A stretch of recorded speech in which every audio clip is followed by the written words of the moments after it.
ব্যর্থ চিন্তায় জীবনের ব্যর্থ যে মৃত্যু ভয়, আত্মাকে না স্পর্শ করে অস্ত্রগ্নি জরা সময়।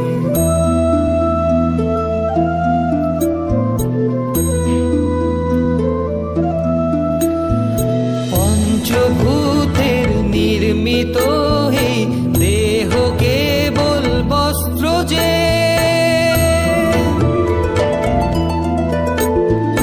পঞ্চভূতের নির্মিত এই দেহ কেবল বস্ত্র যে, আত্মারই সঠিক